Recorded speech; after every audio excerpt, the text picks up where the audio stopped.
Hey guys, welcome to the Roundtable. I'm Amir. I'm Tim. I'm Jason. And I'm Brian. And this time we're talking about annualization and whether it's good or bad for some franchises.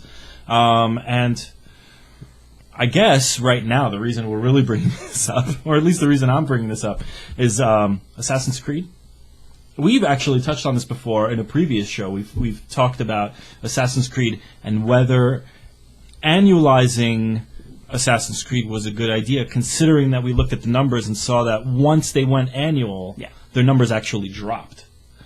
But they claimed in the media at that time that bringing out a new Assassin's Creed every year is what the fans want.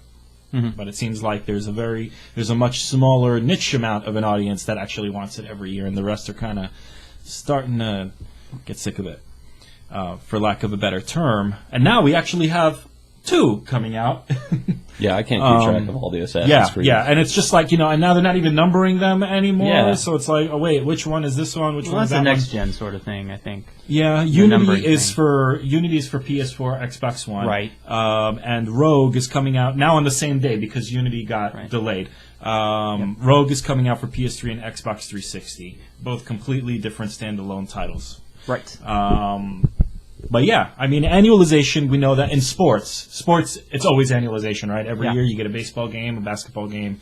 And from what I understand from WWE Games, that is something that the licensor, the owner of the license, that they want. They want the games to come out every year because I guess they get a cut of that money, and so that's part of their agreement that they want the game to come out every year. Sure.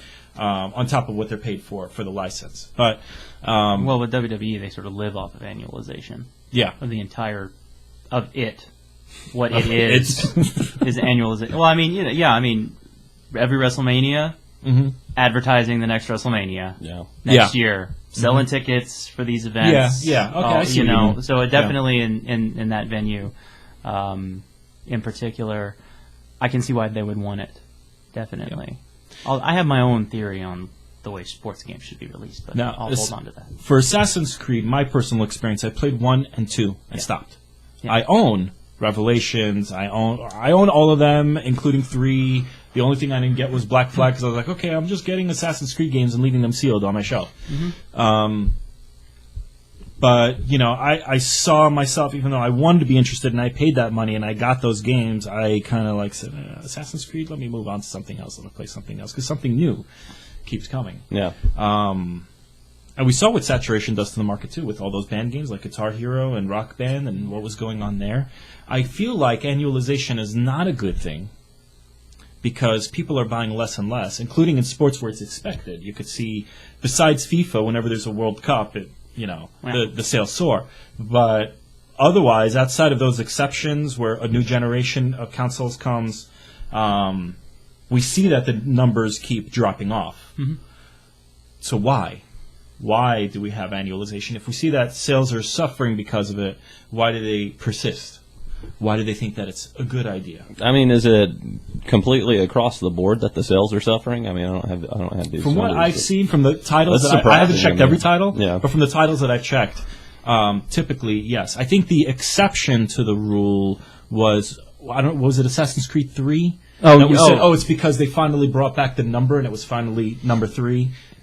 No, I think it was, let's see, I don't remember the rationale behind it. No, that's the thing, it's like, they had a wider release, I want to say, for one of them, than they did for the others, I think. But, no, I want to say that 3, if you combined the numbers across the platforms, I want to say that it did better, or something like that. Yeah, it was. It sucks you had to have it in front of us. No, and it was a while ago that we were looking at that specific example because this has been sort of gestating for a while. But I mean, annualization is something that comes up every year. How clever! But no, yeah, with Assassin's Creed, it's been dropping off. But I guess there's the potential to, well, maybe it'll be the next Call of Duty, when something is successful. And and to your point, it's just like, why annualize?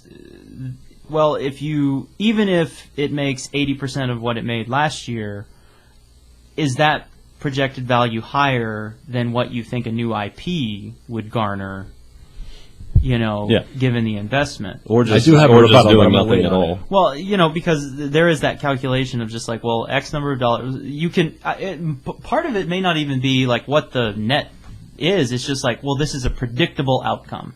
Like we know we can project what the development cost is going to be versus what the what the revenue is going to be. And then does that make sense with our current sort of financial situation? Yes, no, green light the game. Versus, well, what's the development going to be for this new IP? Yeah. And what's the projected, market for that? And, well, how much money are we going to have to put into marketing? Because we know that this one's going to sell, but this one we're not too sure about. That's kind of a bigger risk. It's more of an unknown.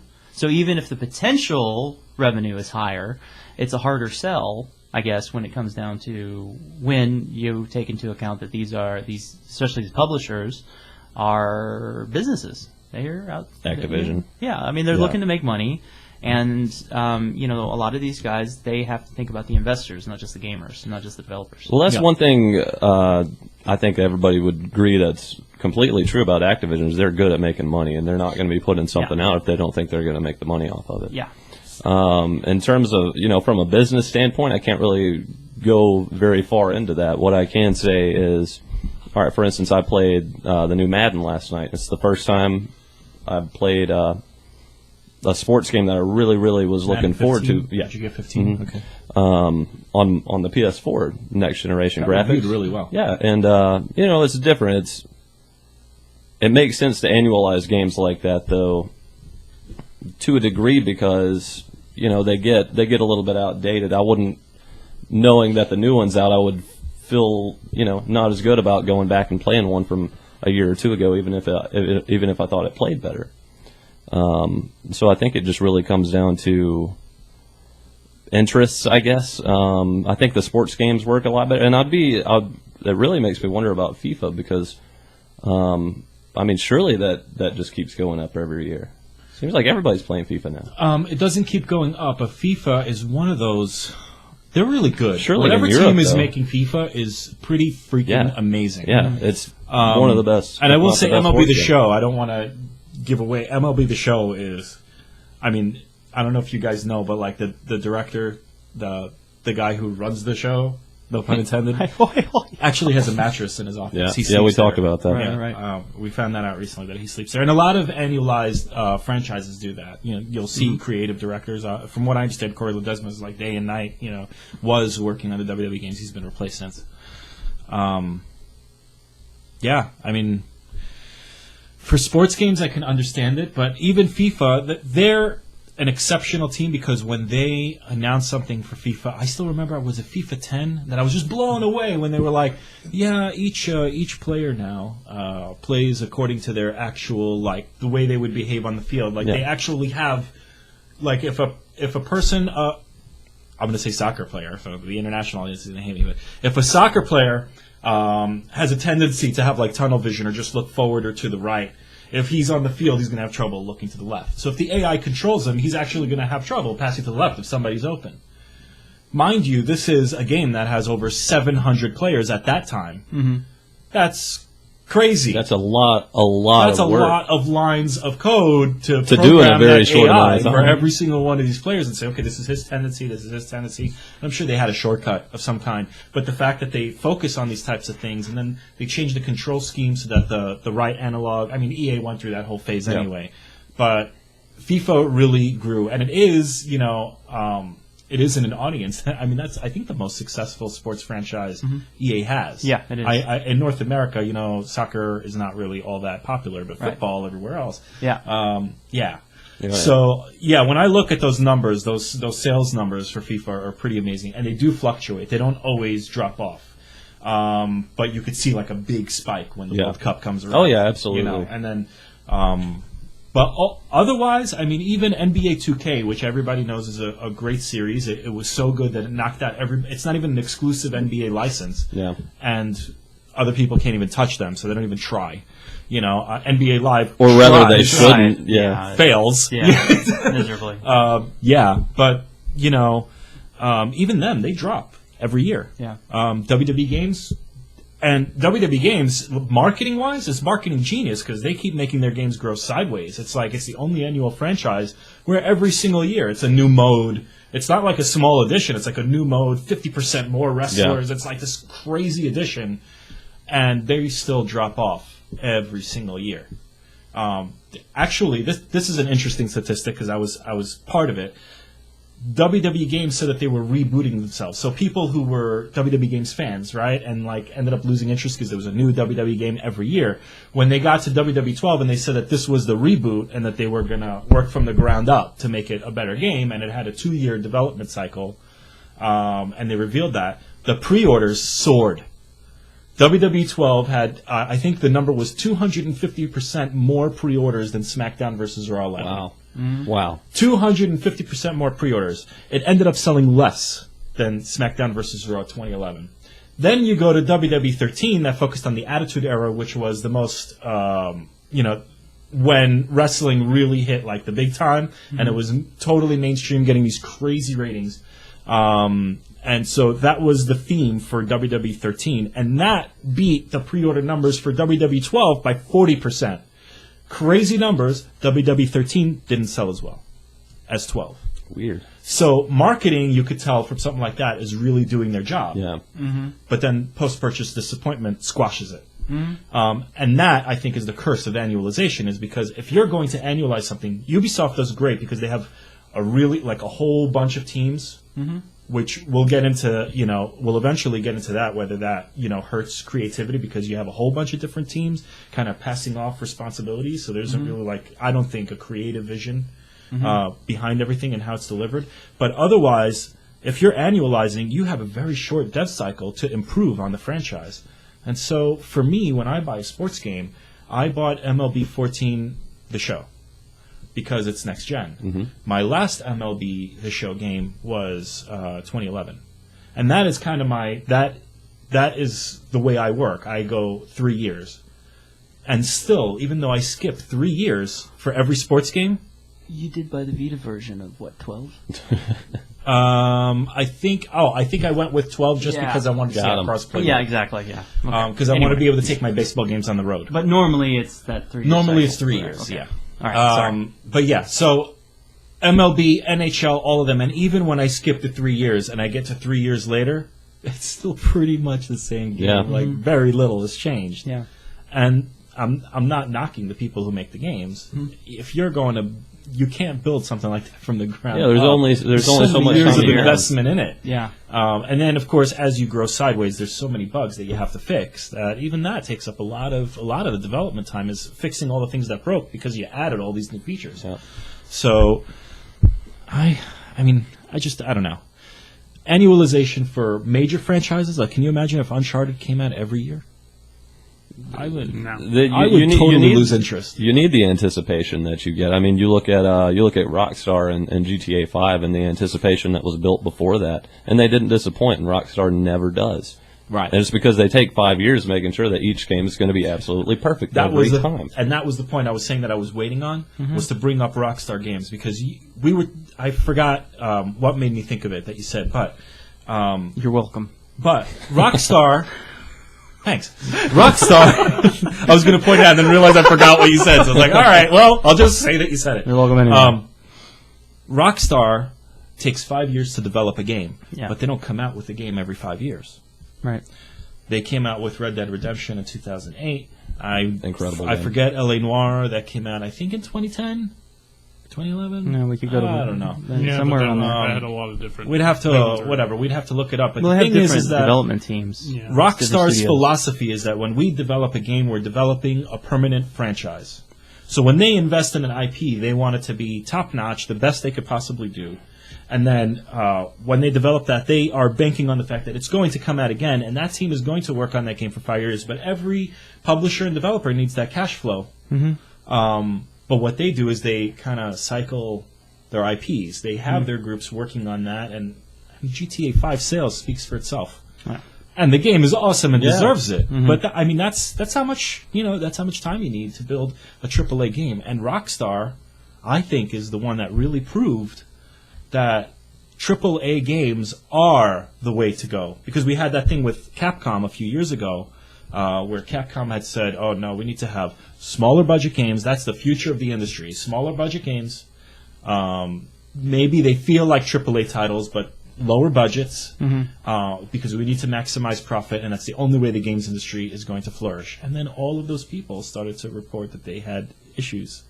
Once they started to, you could kind of see the divide of who was going AAA and who was going budget, and all the people that went budget, THQ included, suffered.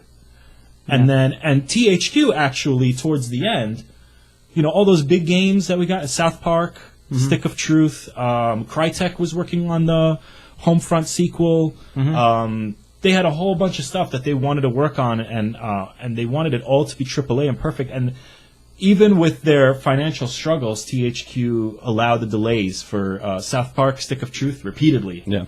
And they wanted to switch to.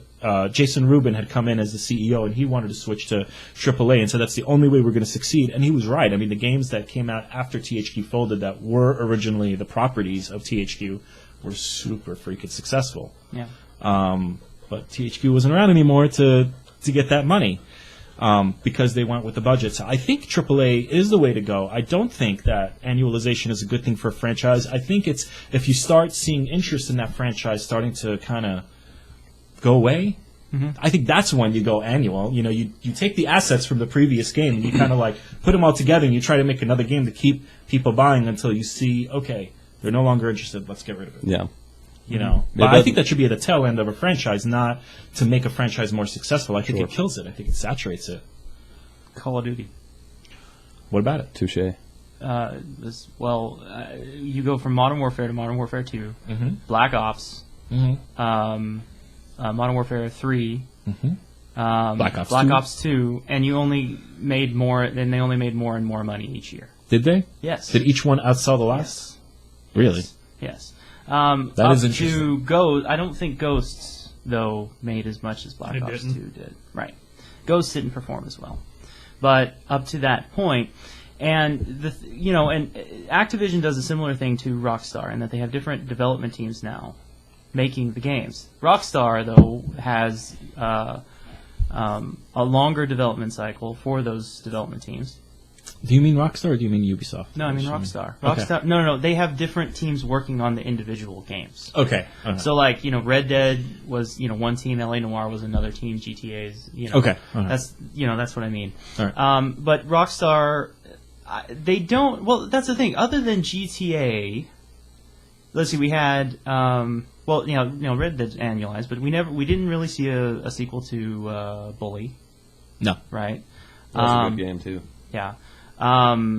Although we will, because they did say that was one of their permanent franchises. Right. Yeah, they did say that. We haven't seen anything. We haven't really seen like Red Dead is a franchise, but Red Dead Redemption we haven't. It's been a while, right? So but I think they have actually announced that they are working on a sequel now. They did announce. Yeah, they did announce also that Red Dead was a permanent. Yeah, when they had that little investor call, I think is where all that information came from. Yep. Was that they said that this was a while ago, but they said that all of their franchises were permanent franchises. So we could pretty much expect a sequel for everything. The only one I'm really confused about is LA Noire because that was Team Bondi and they don't work with Rockstar anymore. Right. They folded, I think maybe. I think they did, didn't they? Yeah. Well, LA Noire didn't do as well. Yeah, that would be one of the ones that wouldn't matter if it went away. The development hell that apparently Team Bondi was lying constantly from the way it sounds like, and they were being very lackadaisical on everything. What's interesting is that right now all the technology that's going into like this current generation is kind of what LA Noire introduced, which was the whole being able to read facial expressions. When we first heard about it, capturing it with video. Yeah, using all of that those was after Heavy Rain, right? LA Noire. Oh yeah, was it? Yeah, Heavy Rain was. Heavy Rain kind of did that it was first. a while ago. But similar to what you said, I mean, it was those games that sort of introduced those. Oh, that's kicking each other's ass. It was those games that introduced those concepts, but I think to really get them right and playable in the way that they can be, it's this generation, the technology that we have now is kind of begging for it. Yeah, this is definitely where it would shine. Yeah. So I mean, so Call of Duty is that sort of. not the most recent release notwithstanding, that's sort of the counter to it. It's like you can't annualize and just get bigger and bigger and bigger and bigger. But I agree that in the long run, Love it. In the long run, that annualization, can hurt a franchise, and we see it in other forms of media. Where you can sort of oversaturate the market. Sticking with video games for a moment, Angry Birds, I think, sort of has. Oh yeah. Gotten too big too fast, and has expanded too far too fast. And to bring in a Civilization reference, and Genghis Khan is now capturing all of its cities. And then in other media, Star Trek is a franchise that I'm, a big fan of. And in the 90s, we had a lot of Star Trek. We had movies, 3 TV shows with a 4th at the tail end. And by that time, you just didn't have as much wide interest in it. It wasn't as profitable as it was, and so you sort of had to put it on the shelf for a little while and bring it back. And I think that's what Valve is doing with Half-Life. With that series, they'll bring it back when it's ready. Same for Left 4 Dead. To stick with Valve, Nintendo does this all the time with its franchises. You've got Star Fox and Metroid. We had Star Fox mentioned. But Metroid, where's my Metroid? I think they actually did mention that there were 2 Metroids in the works. See, but Is Team Nintendo. Ninja part of either of them? I don't think so, no. But they mentioned, oh man, I should remember. One was a 2D side scroller, and then was it another Prime? I don't know. I'm gonna have to go back to that news and find out. Well, if it was just, but it was 2 Metroids in development. From an interview, I don't think it was much more than that. No. It was just It was just sort of. It was just conspicuous by its absence, Metroid, and it was like an interview, and it was like, oh no, we are in development for 2 games. Yeah. Well, but that's not to say that there aren't attempts to bring it back, or that there aren't things in development. You think of other franchises like Duke Nukem, which had a lot of releases again in the 90s, and then just sort of went silent for a while. But that was because of sort of development. It wasn't for lack of people trying to release a game. It was for a lot of other reasons. Big time delays. Yeah. So you wind up with that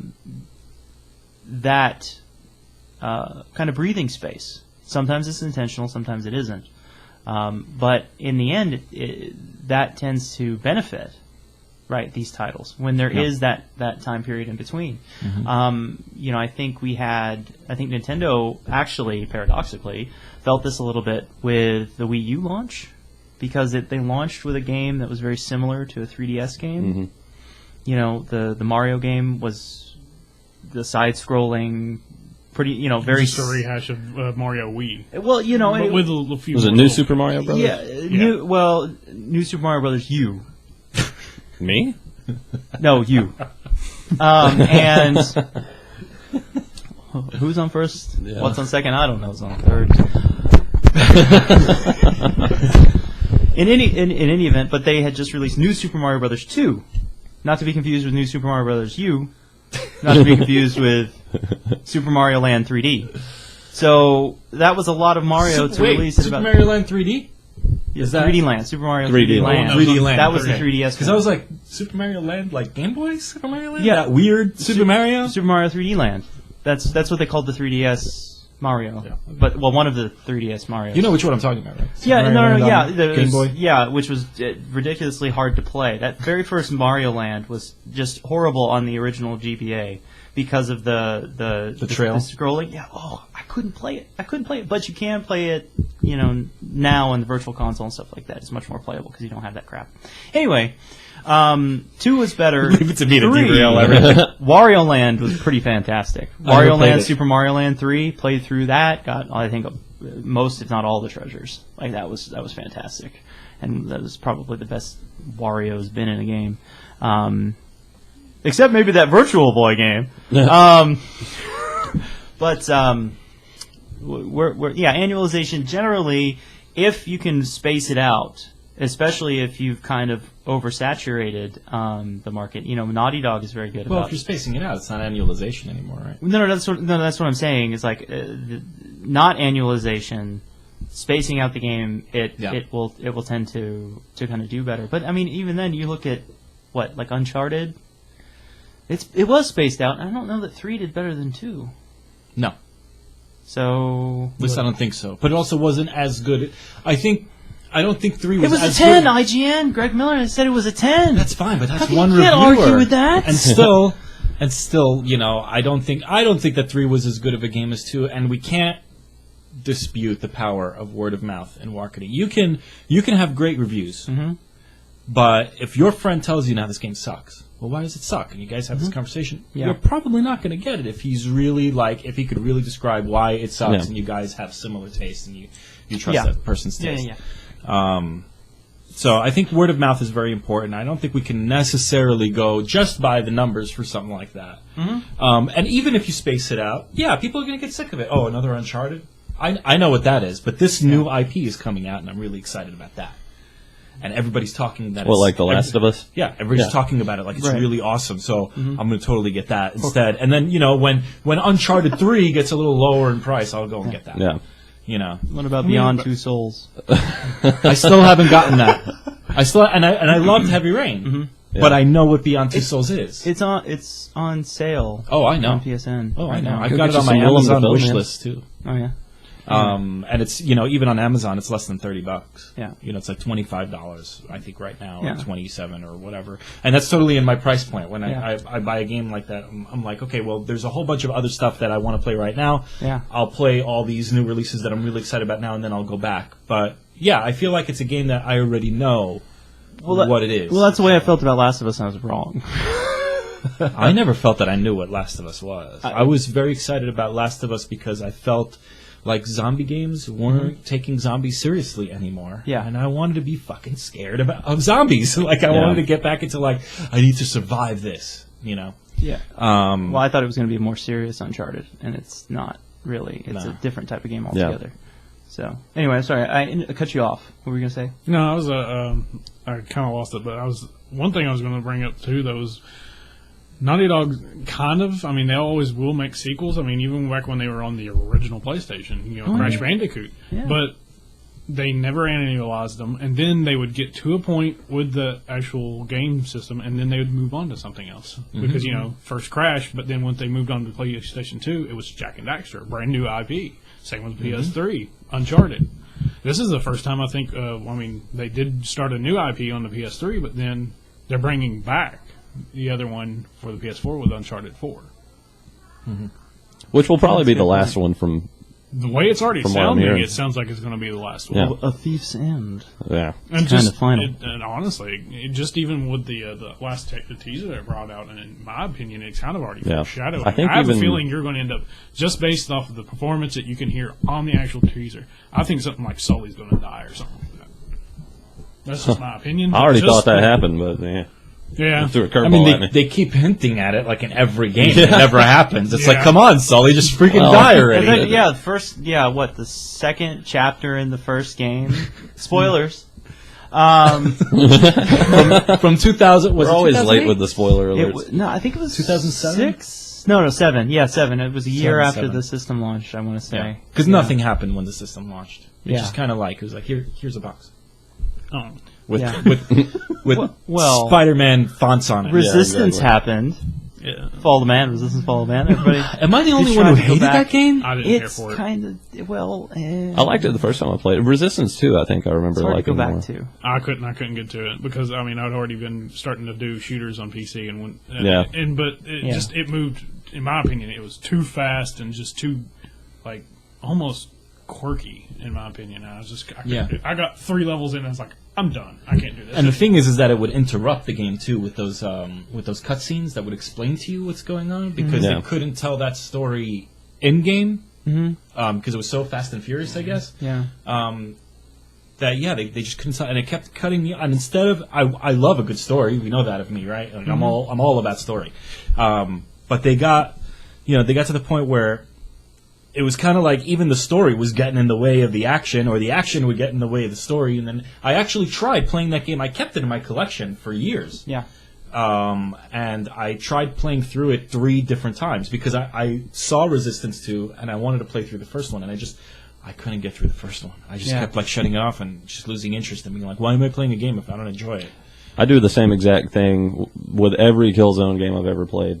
Oh yeah, Every single one. Yeah. I can't get into them. I mean, it looks great. I'll be having a dry spell of first-person shooters. See, Hey, let's check out the PlayStation one, and I just can't get into it. 2 was I didn't mind. Sure. The campaign was a dredge for me on the Killzone. I didn't play the first one. That was back when the controls were too wonky for me. Yeah, But they like, were terrible. But the second and third one, I didn't give a damn about the campaign. you could say shit. I was say just shit. But like We have mature audiences. the multiplayer Motherfucker. actually is what sold me. Rated M. But the multiplayer is what sold me. Yeah. And I approached it as a different because usually like it depends on the game. Like back when I was playing like Halo, of course you just do whatever the hell you want. Yeah. You go crazy and all that. But I felt almost like it wasn't like Call of Duty where you're camping, but with the different types of objectives constantly going off. Like first you're doing a deathmatch, now you're doing propaganda and everything like that. It just, I don't know. To me, it felt more like an actual war. Sure. And a more, this means something. You got to constantly go for it. And at least if you go too far and you press yourself too hard, you're going to sacrifice yourself. Yeah. So I didn't mind the multiplayer. I can see what you're saying there. I'm kind of on a similar note with the Call of Duty games, except it's opposite. Most people play the Call of Duty games for the multiplayer. And I used to play it a lot, even with the what was it? The first Call of Duty on PlayStation 3, was it just Modern Warfare 1? No, Call of Duty 3, I think was. Was it Call of Duty 3? Yeah, because it was one of the last World War II ones they did. Yeah. Or Europe. Yeah, I forget, but I played that one. It was the first online. Well, I mean, I had played some Counter-Strike when I was younger, but Since PlayStation. I got into them. I enjoyed them, but I'll still play it a little bit. I really just like the campaigns, though. They're short and sweet, and starting to get a little bit predictable, but they're fun. They keep me around, unlike Killzone, which I thought I was going to like the last Killzone, but you have like this floating aid. I forget exactly Are we talking what about it Destiny or is. Killzone, Like a drone or Shadowfall. something like that? Yeah, it's like a OWL, I think is the acronym. I don't even know if I'm 100% OWL. right, but it is very, very annoying. It's like Navi the fairy floating around. Hey, It just takes you. It takes me. Yeah, exactly. It doesn't do that, but that's how I liken it to Navi. See, that's what I think like all these first-person shooters just take themselves way too freaking seriously. I think they should just have, this kind of moment where they do exactly that. Yeah. You just have a fairy float by and just go, hey, Hey. listen. Borderlands is good about that. They make it fun. Yeah. Borderlands was very fun. First one was decent, but part 2 was awesome. Well, that's what I like about Wolfenstein, and that's a franchise that I think has benefited from kind of being out of the limelight for a while. Oh, absolutely. So And that's why I'm very interested in Doom, because last one was Doom 3, yeah. and then they haven't done anything else. Yeah. And now They did coming the. in. I haven't played a Doom game ever. Really? Ever. What? So Ever. Not even once. Not even touched it. Wow. Not even seen a trailer. Nothing. Wow. Nothing. Oh Dude. my gosh. Go back and play some Doom 3 at least. Doom 3 is really I love good. Doom. No, too. at this point, now that I know that a new Doom is coming, I think I shouldn't touch anything, and just wait for the new one and let that be I don't my know. entry. Doom 3 was really good. Even I'd been exposed Regular to, Xbox. even game. I wasn't scared about games anymore, but that one was just so much The more expression of immersive. Brian's face And is the- not changing. And I remember the lighting effects were amazing. Yeah. It was Because a there was- great game. Yeah. You might need to I play heard it three. was very ambient, You need to play It is. 3. and I did love BioShock for its ambience, Wait a minute. and I was told you Okay. should play Doom, and I just... You played Dead Space. Yes. Then you've loved the first one. Yes. You need to play You're Doom in. 3. You're in. Because honestly, it's the same thing. Except it's not what a system? survival And genre. here's a crazy one because we have a show about games. I don't even know this answer. Doom 3. Brian's so upset. What system would it even come out on? Actually, they did do a re-release of it on PS3. Really? Yeah, they did. Yeah, that wasn't too long like ago. a actually. Master's Cup or something like that. And where- is it like decent? I haven't played I it. haven't played it on But, PS3. I'm just remembering yeah, I played from Xbox. Because I don't want to go into Doom now and play something that feels dated, because then it just I won't don't know. compare to Even, what's out now. even the graphics on it was really good for their time being. Wow, that's it. Brian quits. I can't take this. I've been on this show for how many weeks now with this guy who's never even touched Doom? It's like saying you never played Tetris. Well, no, I actually did. I did play Tetris. I did play How long have we Tetris. been doing this show? April 1st was our first ever. Was well, it? it wasn't GameSpin. Yep. It was Cross Game Chat. Right. Yeah, we were That doing was like we did a like little three bit of time. shows, 3 or 4 shows, I think, Predecessor. as like a test run. Yeah, that was Yeah. a predecessor. That was a prototype. Yeah, We've worked out. That was our shakedown cruise. yeah. That was our first-person pixelated shooter that we evolved into a shader-based horror game. Why the hell did you not play Doom? I'm sorry. Let's just have a strike. We're going on strike until you play Doom. No, I'll play it. I'll play it. I'm just kind of No, you need to play. no, motherfucker. Get the hell out of here. No. Get out of your table. Don't Stop come back the till you show. play Doom. Stop the show. Changing it to a Let's Play right now. Go download the 5 megabytes that is Doom 1 onto your PC and use the arrow keys and the fucking space bar and you play effing Doom! Effing Doom. Effing Doom! Jeez. Wow. I am That not. was I wanna great. see, was seriously. Like that if you want to understand the evolution First person shooters in general. of gaming. Yeah. You know what I just realized? This whole show is supposed to be about annualization. But I think that's the point, though. It's like our favorite games are games that aren't. Right. No. Yeah, definitely. And the thing is that they're forgettable. Like now that we have we talked about the Assassin's Creed, it's like, well, which one is what? Assassin's Yep. Creed Combat, Assassin's Creed Rogue, Assassin's Creed Unity. What? Freedom Cry. I've been following it, and I don't know what Combat I is can't anymore. keep track of it. It's ridiculous. So it's kind of like it's just Yeah. too much. Call of Duty Modern Warfare 1, Modern Warfare 2, Modern Warfare 3, Advanced Warfare, Call of Duty Ghosts, Call of Duty, I don't know, whatever. It's just Some so people much. think so. Yes. Yeah, it's just Well, Combat was Rogue, right? Battlefield 4, Battlefield 4 Hardline. Yeah. Is it even? No, it's not that a Battlefield thing? 4 No, Hardline. it's It's Battlefield Battlefield Hardline. Yeah, so now it's cops and robbers, but it's basically the same freaking game. You just wear different uniforms. Should do a Cops and Robertsons video game. I think that would be an interesting first person. I wouldn't technically kind Cowboys of. and If you Indians. think about it, Hardline's kind of almost like Rainbow Six or something of that sort. Yeah, which we're getting in Rainbow Six. Right? Yeah. I almost Good. forgot about it. And that Rainbow really Six. did look great. You Yeah. got to see that trailer. I don't know if you have or haven't. Yeah, I saw. Yeah, Yeah. I think. There's a company. Well, not a company. Because It's you just grilled me not knowing what was so special about that game. I still remember you grilling me for that. But it was fucking special. It was friggin' special. If there's a first-person shooter that I will talk about and say, dude, I can't wait to get that, it's fucking special. It's got to be special for me to say that. no. Okay. Like Destiny. Yeah. Yeah, Like Destiny. Yeah. yeah. Totally. Yeah. Did we all pre-order Destiny? I did. I have not. Did We you? have to. I don't know. Yeah. You need Something's to wrong, dude. because we're all going to be in a group. That's very All true. right, we're just gonna stop the show. Go pre-order. Let me tell you Destiny. this, Amir, go play Doom. I would have bought. And Chasey, go play Heavy Rain so you can hear it and call your name. I would have bought Diablo 3 on PS4 by now, but I got it on PS3 like pretty recently, and that was the game. I think I talked about this last time, or maybe not. Maybe in the little. Well, that was a message phone we found last it. time, so let's hear it again. That is true. That was a good episode. Glad to get I played through Diablo 3 on the PlayStation 3, and I absolutely loved it.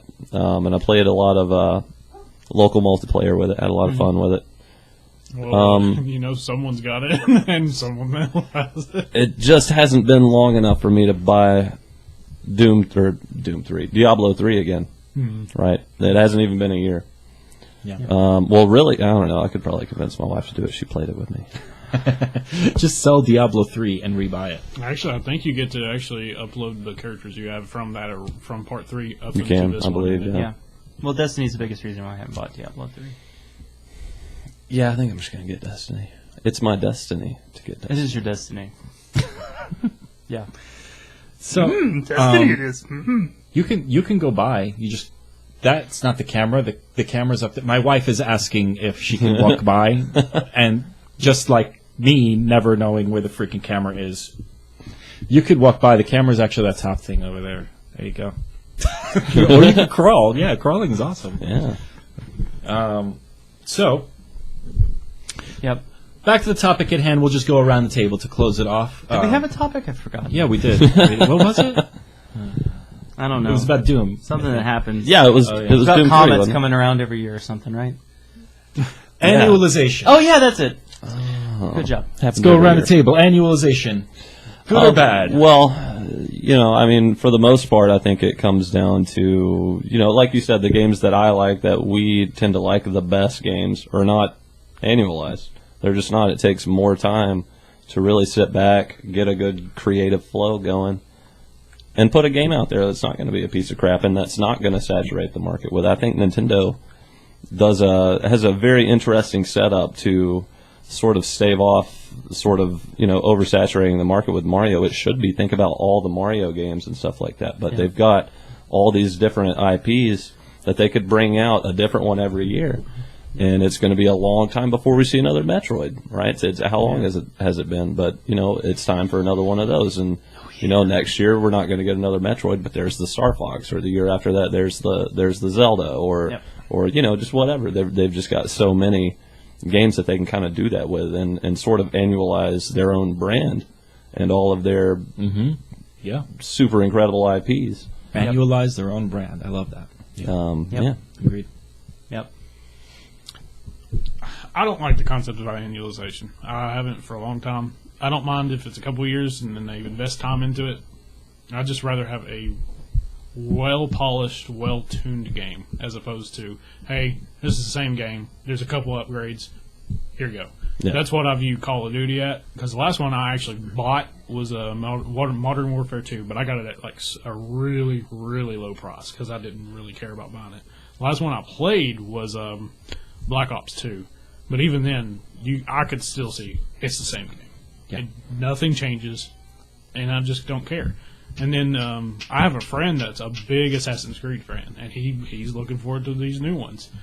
But sorry, dude, but I don't care anymore. I played 2, I really enjoyed 2, but that's the last one I did. I didn't care about 3. I didn't care about Black Flag or Black Sails? Black Black Flag. Flag.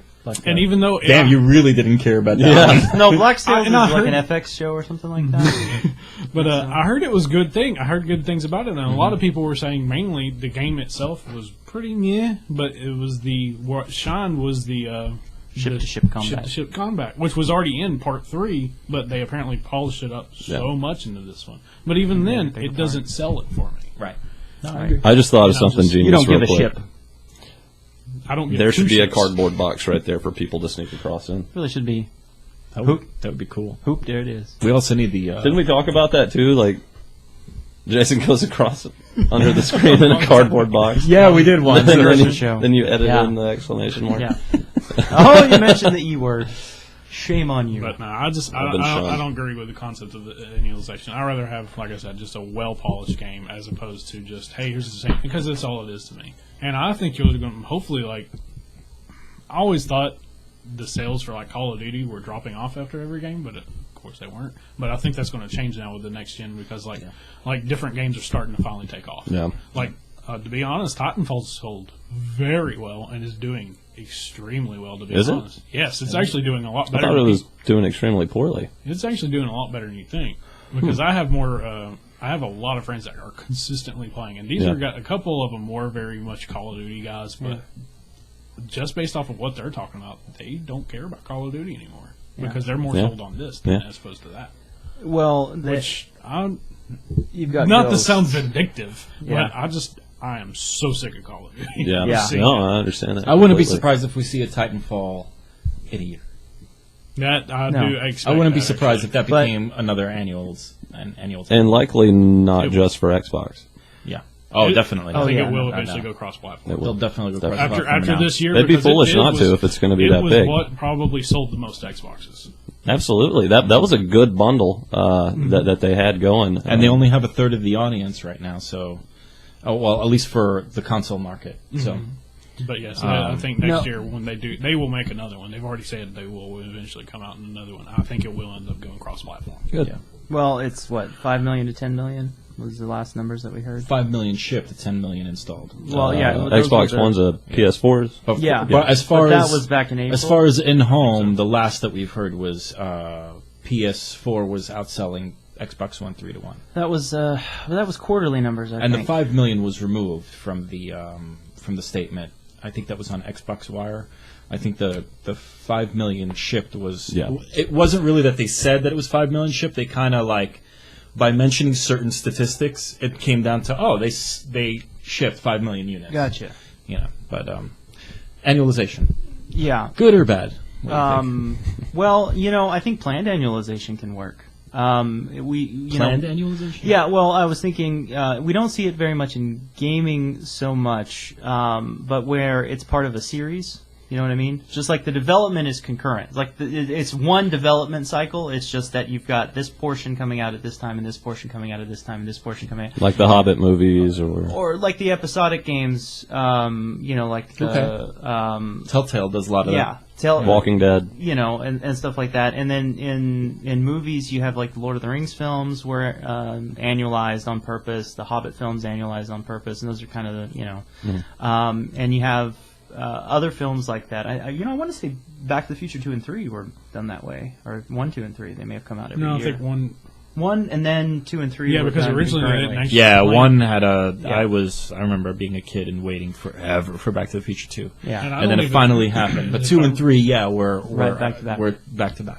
Yeah. Right, and so from that perspective, because you're, and then there was the disappointment that was Matrix Reloaded, and Oh. but anyway, that's where it didn't. Where, That's a heartbreaker. but that that's the quality of the product, I suppose. But we still went and saw it, right?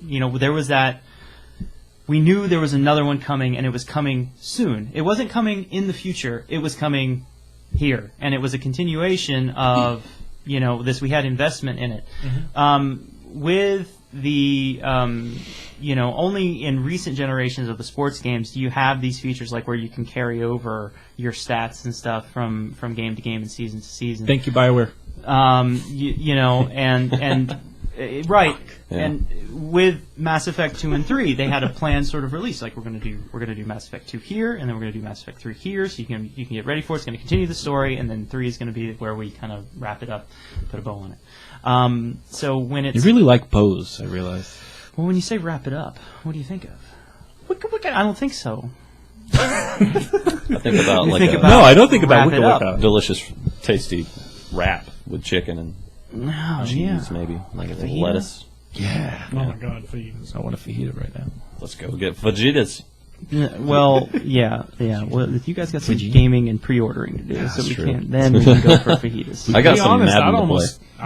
I'm so appalled go by the pre-order. concept that he is not playing. By the way, I'm almost I didn't buy tempted to say, Madden. let's all just go in and. My roommate Yeah, bought Madden. exactly. He buys Yeah. games for my PS4 and he doesn't have a PS4 and I'm just like, Wait a minute, your roommate But yeah. bought Madden? my roommate bought Madden and Wolfenstein.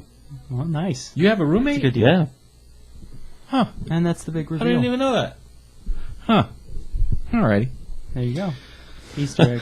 Spoiler. So, I guess I'll close it off. Annualization for me. Put a bow on it. Wrap it up. I think I really liked what you said before, and that was kind of what I'm leaning towards when I was talking about Rockstar. I think annualization is good for a publisher if they're going to build up to the point where they can release a game every year, not from the same franchise every Sure. year. Yeah. I think it's really cool if you're branding yourself. Like if we say Rockstar, instantly people know Grand Theft Auto, Red Dead Redemption, Bully. Rockstar has developed a name like a fucking rock star. Sorry, I have to do that again. But Rockstar has developed a name as a publisher because all of their releases are of good quality. I've gotten to the point where if Rockstar's releasing a game, I don't give a shit what it is. You have to check it out. I don't You want know to it's see gonna a be good. trailer. I don't want to see a review. I don't want anybody to talk about it or tell me what it is. I'll do that until the game comes out, and I'll buy it on launch day because I know it's going to be awesome. And L.A. Noire, at first, I was like, eh. But when I played it again, I loved it because I realized what they were going for. And I was like, okay, I have yet to be disappointed by Rockstar as a publisher. Don't throw out a name. Uh-oh. I see you. Midnight Club. Oh. Well, that's racing. Yeah, if you like racing, those games If you are like all right. racing, I hear that those are actually really good. I'm the not last that one was into okay. racing. Dub edition. But What was their follow-up to Grand Theft Auto 3? Grand Theft Auto 4, I love that. No. Grand Theft Auto 3. Vice City. No. Vice City? No. The game that Rockstar released right after Grand Theft Auto 3, don't know. before Vice City. Exactly. What was it? What's it called? Well, that's what I'm trying to remember the name. You can't remember the name. All right. I've Well, forgotten. anyway. It was a San It Andreas? was a brawler. It was like no, that was great. Freedom, Anarchy. State of Emergency. State Manhunt? of Emergency. Was that Oh. Rockstar? That was State of Rockstar. Emergency. Was I heard Manhunt that was a lot Rockstar? of fun. That It was yeah, chaotic. It was okay. yeah. Well, Manhunt- anyway, All right, this I was got one. obviously before. Well, Grand Theft Auto 3 was also Sorry. their. Grand Theft Auto 3 was what breakout. put them on the map. Yep. They were really like Yeah. nothing special. Like the Yeah. Grand Theft Auto before that was like overhead. Everything was very simple. Grand Theft Auto 3, still fun. nobody even believed it would be what they claimed it would be. Yep. They thought it was way too ambitious, and then it came down. I was like, holy shit, this is really what they said it This would can be. be done. So I think they were in a transitional phase anyway. Point being is that I think that if you're going to come out with a game in the same franchise every single year, it's going to be a problem. People are going to lose interest. They're going to be like, yeah, I know it, been there, done that. This new IP is coming out. I'm excited for that. I'll buy that instead. For me, I think if a publisher, from the get-go, if I was... What's going on? Keep going. If I were a publisher, I would be, and this was what Jason Rubin wanted to do with THQ. We talked about him before. If I were a publisher, that would be my move, which would be you develop an IP with the intent to create a franchise, a AAA franchise. You bring that out. You have these great sales for it. Let that fund your next product, or fund itself, and let that team work on the next game and give them that AAA budget. And now start working on your next IP. And at first, you're going to suffer. Consider it, the startup costs. You're going to have all these several years where you might not hit. It might not be a great game. The IP might not work out. But once you have 5, and that's all you need. If you have 5 great franchises that come out once every 4 years apiece, or 5 years apiece, you're in the money. And way better than if you analyzed one franchise. Because now you've developed a publisher name. Technically, you could come out with anything, and people know that it's going to be quality, whatever comes out. You have the trust there. Exactly. You have the trust. Just the fact that you're coming out with another game creates hype, which is what Rockstar does. They just say, "Oh, we're coming out with this new game." Bam! Everybody wants to know what is it. How does it? It's kind of like Nintendo too. They just but don't you have still- the great hardware there. Yeah, but you still have your annual release. Yeah. That's not going away. It's just, but you're making a lot more money per release. There's a lot bigger money coming in. Rockstar announces a new game. My friend is like an investor in Yeah. Take-Two. If Rockstar announces a new game, he makes money instantly, Yeah. without a doubt. And then the game comes out and sells like freaking crazy, and his stock value goes way up. Yeah. And so he's like, Rockstar? Like Take-Two? That's the company Yeah. you invest in. Yeah. Because, and we know that, right now we're in 2014. Yeah. Red Dead Redemption came out in 2008. That's due. More than. Can you imagine if another Red Dead is... You could still go back and play that game, and it's a blast. It Oh, doesn't yeah, and really I even have. feel dated. I have just recently, It's just good. last year. It's a I great loved game. it. I think that's really the way to go, because annualization on paper sounds great. You can reuse assets. You've already got pretty much most of the code there. So everything that you do at that point is just to make it better. and you have some more ideas of where you could take the franchise so you make it better. And the development cycle is very small as a result. You don't have to pay all this overhead for 4 years of work. You only have them working for 9 months. On paper, it sounds great. For the short term, it is. And year to year, you'll be able to sell copies and you'll still profit. I'm not saying that Assassin's Creed doesn't profit. I mean, yeah, the numbers are shrinking, but they're still profiting. Otherwise, they wouldn't be doing it. Yep. So they are making their money. But are they making as much money as they could if they just said, okay, Assassin's Creed, this developer or these 2 developers are going to work on, this next Assassin's Creed game, which will be 3 years from now. These guys, we really like this idea. They pitched this, they gave us this game design document. We really like this idea. You guys work on this, and you take your 3 to 4 years. This game is due out now. This game needs another 2 years. This game needs another 3. You still have all of these games coming out year after year. That money's still coming in, but they are selling at their maximum potential. And I think that's the way publishers really need to go. So You're exactly right. For me, annualization. Right. For me, annualization, no matter how you look at it, is bad. It's bad for gamers. It's bad for the publishers themselves that just want, and Brian touched on it, that just want to go on the surefire thing. They know exactly how to budget that. And I get that it's the safe way to play it, but I don't think it's the right way to play it.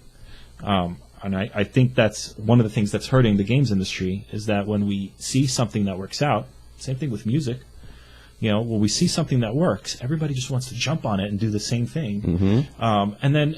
But if you're the originator, why would you jump in and do the same thing?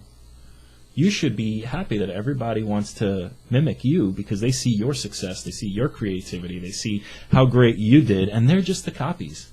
And you're already thinking about they might be able to do better than what you did, but you're going to take 4 years to really blow people away when you come back later. I just think that's the way to go. Well, that type, let's say that the gaming landscape is set up like that to where the AAA titles are being put out in that way. So you're getting all those regular titles, like you said, and in the meantime, it's just got the sprinkles of these little indie games that are fantastic, and are only getting better, and the landscapes on the hardware and the networking systems that run them are getting better and more streamlined for it. It just seems absolutely perfect. Yeah, I think the other thing is we need to talk about flagship, which I think is an important word. If somebody says Rockstar, you immediately think Grand Theft Auto. If somebody says Ubisoft, if somebody says Activision, I think it's important that if like I said, if you think Rockstar and you think immediately Grand Theft Auto, but if Red Dead, a sequel came out to Red Dead, for that year, that's Rockstar. When you say Rockstar, you think Red Dead. Like when Red Dead Redemption came out, it was like, that's Rockstar. Or when somebody said Rockstar, you're like, that's Red Dead Redemption. You kind of forgot about Grand Theft Auto for a little while there. Mm-hmm. I think that's what's really cool about Rockstar is that while everybody else has their flagship game, like Capcom and Resident Evil, or Ubisoft and Assassin's Creed, and Activision and their Call of Duty, which I predict will end up becoming Destiny, which Bungie, as a developer, that's their flagship. Yeah. When you think immediately when somebody says Bungie, it was Halo, and I'm pretty sure that in a year's time, when somebody says Bungie, you'll be thinking Destiny. If you're coming out, if all that with money a game they're that's spending is flagship doing quality its job every year, you've got your name becomes the flagship, which is what Naughty Dog is, I feel, to PlayStation. If Naughty Dog's coming out with a game on PlayStation, I'm buying that shit. What were you going to say? Sorry. Actually, you going off companies, I thought of another one. I know they don't have as many IPs, but it's almost the same way. Bethesda. Ooh, yeah. Yep. They are good. Switching out between Fallout and Skyrim, and honestly, they both build off. Fallout's overdue big time. Oh yeah. And I know they've got to be working. Yeah, absolutely. Oh, definitely. But Fallout, you had Oblivion, and then Fallout 3 was Oblivion improved, and then Skyrim, which was Fallout 3 improved. Mm-hmm. So they just work off each other. Yeah. And you could almost feel like what a Bethesda game would be like. Buggy as hell, but awesome nonetheless. You look past the bugs. Yeah. It doesn't matter. It's so freaking awesome. You look right past those bugs. Hell, some of them you don't want them to fix because God knows I don't ever want to see the giant hammers you down and you go launching up in the air ever to go away. I'm sorry, Brian. I thought you were waiting on something. I'm waiting to stop talking about Rockstar. That's all. Well, fine then. Well, on that note. What do you guys think? Yeah, what do you guys think? Annualization, good or bad? Let us know in the comments below. We'd love to engage with you in conversation as always. So yeah, definitely let us know what you think about annualization. And Brian, once again, distracting me. A comment. It's a long way down. It is. We could zip line down there. You know, when you're scrolling, you don't really notice. From here, it's... I wouldn't want to zip line down there. You're absolutely right. It's kind of scary. I don't care about how many hooks you got in it. I did want to throw this in. Besides just throwing on comments on the topic, which is annualization, and whether you think it's good or bad, let us know some other ideas for other roundtable shows. If there's anything you'd like to see us discuss, or even if you want to just start a whole new conversation in the comment space, feel free to do that. And we're definitely always monitoring the comment space, so definitely let us know what you're thinking and what you'd like to see, and we'd be happy to do it for you. Yeah. Yeah. All right. Put a bow on it. Put a bow on it. Put a bow on it. Wrap it up. Later, Thank guys. you, guys.